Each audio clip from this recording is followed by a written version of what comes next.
Challenge করতেছি বরিশালে best আমার দই ফুচকা। তো আমরা ওনার চ্যালেঞ্জটা অ্যাকসেপ্ট করলাম। তো আমরা এখানে টেস্ট করবো এবং টেস্ট করে শেয়ার করবো যে আসলে উনি যে কনফিডেন্সটা প্রকাশ করলেন এটা কি সত্যি নাকি এটা ওনার ওভার কনফিডেন্স বা। আসসালামু আলাইকুম, আজকে চলে এসেছি আবারও বাদশা ভাই দোকানে। তো এখানে কিন্তু বাদশা ভাই আমাকে, বাদশা ওরফে সুমন ভাই আমাকে স্পেশালি চ্যালেঞ্জ করেছে। তো চ্যালেঞ্জটা সরাসরি তার মুখ থেকেই শুনি। আমি চ্যালেঞ্জ করতেছি বরিশালে বেস্ট আমার দই ফুচকা, যেহেতু আমার দইটা বাসায় বানানো, যে জন্য আমি বলছি যে আমার দই ফুচকা বেস্ট। আচ্ছা, তো বাদশা ভাই আমাদেরকে কিন্তু চ্যালেঞ্জ করেছে যে তার দই ফুচকাটা বরিশালের মধ্যে বেস্ট। তো আমরা ওনার চ্যালেঞ্জটা অ্যাকসেপ্ট করলাম। আমরা বরিশালে কিন্তু এর আগেও কয়েক জায়গায় দই ফুচকা ট্রাই করেছি, আপনারা চাইলে আমরা পেজ থেকে ঘুরে আসতে পারেন। তো আমরা আজকে টেস্ট করে দেখবো ওনার দই ফুচকাটা কেমন, এবং পাশাপাশি আপনার এখানে স্পেশাল আর কোনটা আছে। স্পেশাল চকলেট ফুচকাটা আছে। চকলেট ফুচকাটা বরিশাল আনকমন, অনেক জায়গায় পাওয়া যায় না। আমাদের এখানে দই ফুচকা ট্রাই করতে পারেন। আমি একটা সাজেস্ট করি, এটা অনেক সুন্দর, আচ্ছা। ভালো।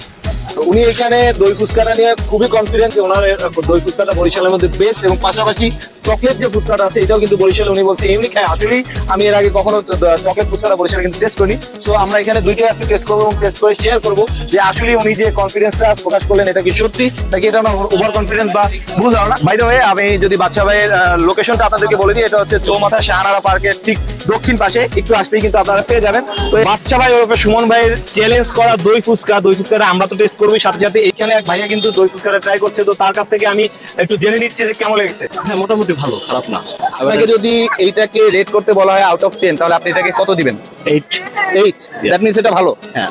আচ্ছা, ভাইয়া কিন্তু ভালো বললো। এখন আমরা টেস্ট করবো এবং আমরা টেস্ট করে আপনাদের সাথে শেয়ার করবো যে আসলে এটা কেমন হয়।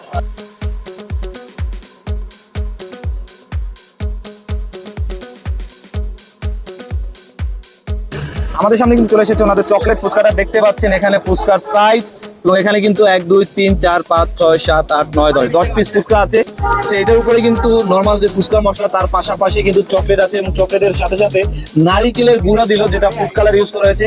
রেড এবং গ্রিন এই দুই কালারের ফুড কালার ইউজ করে নারিকেলের গুঁড়াও কিন্তু এটার উপরে ইউজ করা হয়েছে। তো আমরা একটু টেস্ট করে দেখি যে ওনার এই চকলেট ফুচকাটা, যেটা কিনা বলেছিল আসলে একটু ইউনিক, তো কেমন হয়। বিসমিল্লাহ।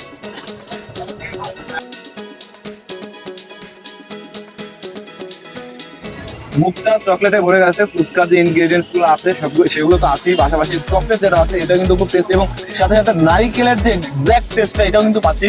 সব মিলিয়ে এই ফুচকাটা কিন্তু আসলে বরিশালে ইউনিক এবং টেস্টি। 100 টাকায় 10 পিস ফুচকাটা আমার কাছে খুবই ভালো লেগেছে, খুবই টেস্টি লেগেছে। আর পার্সোনালি আমাকে যদি এটাকে রেট করতে বলা হয় আউট অফ 10, এটাকে 8.5 দিতে পারি আমি নিশ্চয়।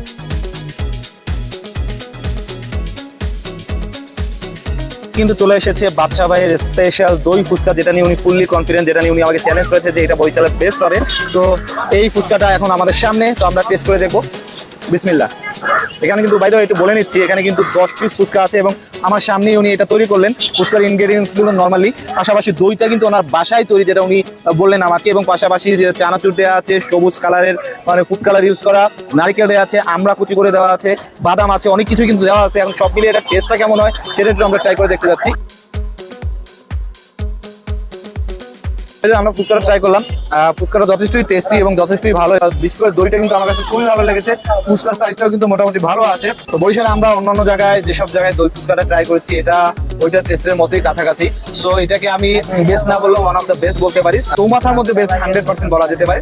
চৌমাথায় যদি আসেন তাহলে অবশ্যই এখানে একবার ট্রাই করে দেখতে পারেন। আর পার্সোনালি যদি এটাকে আমি রেট করি তাহলে আউট অফ 10 এটাকে আমি 8 দিতে পারি। তো এরকম ইউনিক ভিডিও দেখতে সবসময় আমাদের সাথেই থাকুন। ভিডিওটা যদি আপনার ফেসবুক পেজ থেকে দেখে থাকেন তাহলে পেজটাকে ফলো দিয়ে রাখুন, এবং যদি ইউটিউব চ্যানেল থেকে দেখে থাকেন তাহলে ইউটিউব চ্যানেলটাকে সাবস্ক্রাইব করে রাখুন। দেখা হবে ইনশাআল্লাহ পরে কোনো ভিডিওতে। ততক্ষণ পর্যন্ত ভালো থাকুন, সাথে থাকুন। আল্লাহ হাফেজ।